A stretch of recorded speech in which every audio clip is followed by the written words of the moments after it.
Oh, landmines and jellyfish. Welcome back to Knives, I guess, and I'll have you know you are listening to the kind of man that owns a Nintendo Wii. So, anyhow, I was kind of looking around the war room for something interesting, and I stumbled across something that I bought like right after I started my Amazon account up, like years and years ago. This had to have been like 12, 13 years ago now.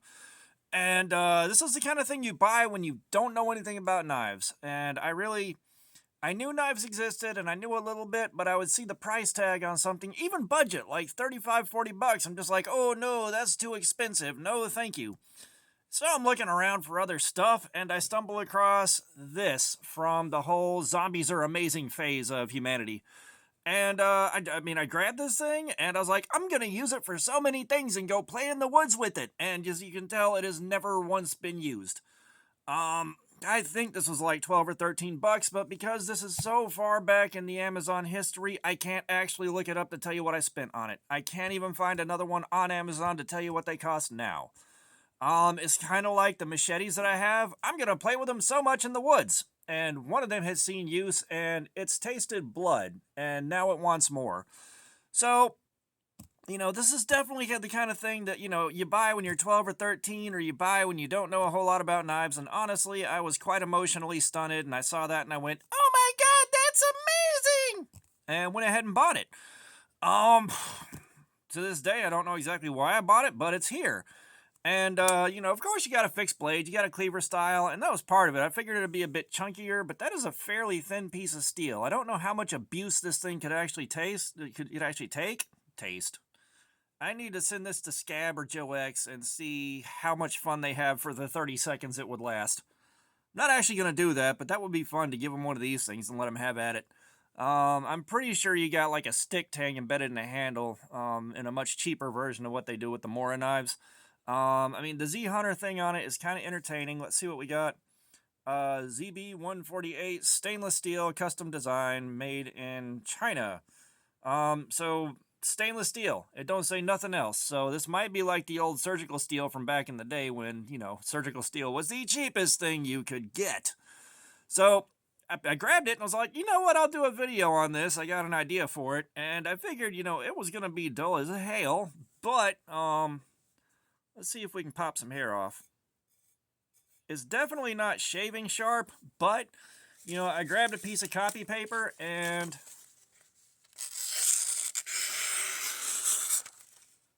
it do be doing a decent cut. I'm a little surprised, and again, this is kind of where it's a hell of a time to be a knife guy, because, there are those of us that remember back in the day where you couldn't get anything close to that sharp without spending some serious cash on it. And the kind of cash you would spend compared, like, adjusted for inflation is a little ridiculous. But, I figure we're here. I've got strops, so let's see what we can turn this thing into. Let's strop this thing up.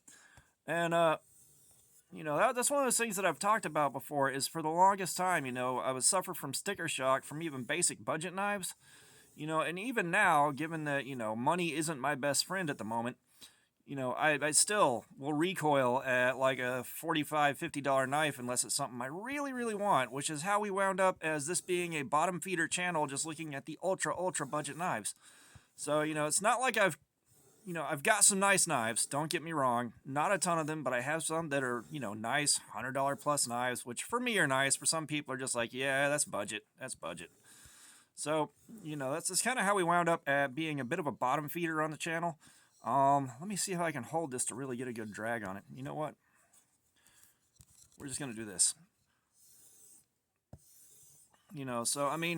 I'm not unhappy with where the channel is positioned right now. I think I may have painted myself into a corner, though, where I can't really start going into a lot of more expensive stuff without alienating the guys that watch this channel. I recognize you. We're all here because we like seeing how good, like, super, super cheap knives can be. And, it is what it is. I do like finding out what these cheap knives can be. Don't get me wrong. It's been an interesting experience, but at some point I'd love to be able to sprinkle in some much nicer stuff and be able to properly test that stuff and see how it goes. I don't remember. So, it's interesting, and I'm grateful for the guys that are watching this and the guys that are here for it and the guys that are here for the live streams. You know, this has kind of been a bit of an interesting experience, and this isn't exactly the outcome I predicted when I started the channel. You know, I thought I'd be working my way up into nicer and nicer stuff, and starting to get into a much more advanced review channel. And it seems like the audience I'm building right now is just not here for that, you know? If we want to see like expensive stuff over and over again, we got other channels for that, you know, and I'm not going to name drop because I don't want to sound like I'm disparaging other guys for doing what their channels are doing, because I'm not. But it's like, you know, we got plenty of channels for that, and it's like, you know, this is a knife you won't believe, it'll blow you away. It's like $350, and it's like, you know, we can't be doing that. Like, we don't have that kind of money between us. I'm pretty sure like 3 of us put together couldn't buy that unless you find the right viewer. And it's just interesting that that's where we wound up collectively. So we've gotten through the first 2 grits. I'm going to clean it up. I forgot to clean the grit off of the last one, so I may have cross-contaminated that a little bit. But let's move on to the last strop.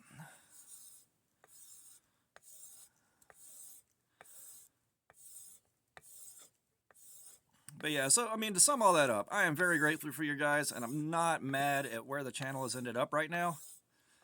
But at some point, as the channel grows and evolves and I wind up in a better position, I definitely do want to check out some nicer stuff and just pepper it in with the weird budget stuff that we're looking for. And I'd love to find even weirder knives to test out, you know. And I've kind of gone and searched for some of the reviews that I've done to see what other guys think about it, and it's like I've got the only review on YouTube for some of these things, which is a little bit wacky, not gonna lie. I don't know what the deal is with that, but you know, this is just an exercise to see what the strops can do, and I don't know if you can tell, but that just made the edge a ton shinier. Can we shave with it now? Let's try right here.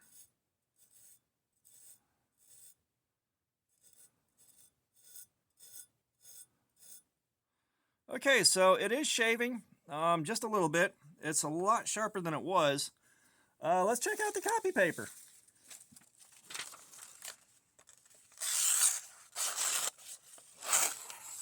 That is so much better, but I seriously jacked that cut up. The power of a good strop, gentlemen.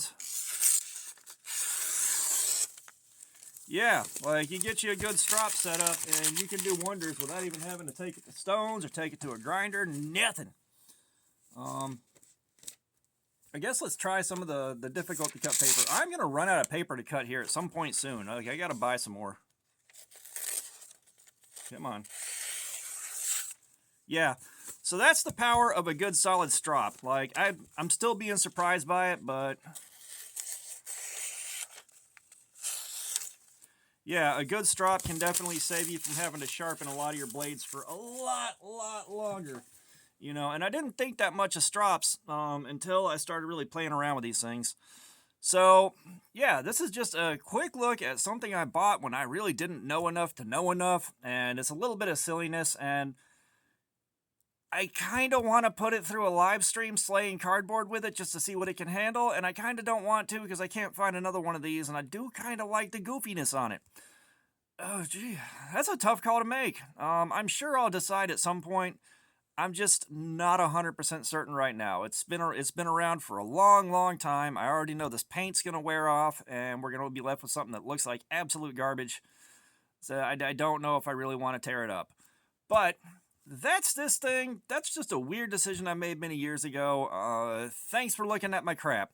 Comments, I love some feedback. Let me know what you think about this. I got this in the wrong order, but subscribers, you guys are still coming in. I'm so grateful. It's very humbling. Thank you so much. And all that being said, y'all have a nice day.